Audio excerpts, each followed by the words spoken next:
the name of the Father, and of the Son, and of the Holy Spirit. Amen.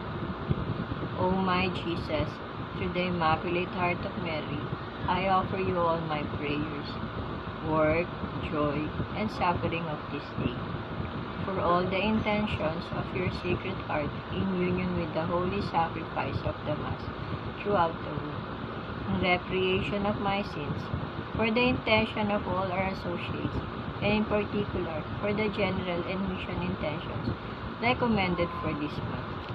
Our Father, who art in heaven, hallowed be thy name. Thy kingdom come, thy will be done on earth as it is in heaven. Give us this day our daily bread, and forgive us our trespasses, as we forgive those who trespass against us. And lead us not into temptation, but deliver us from evil. Amen. Hail Mary, full of grace, the Lord is with thee. Blessed are you amongst women, and blessed is the fruit of thy womb, Jesus. Holy Mary, Mother of God, pray for us sinners, now and the hour of our death. Amen.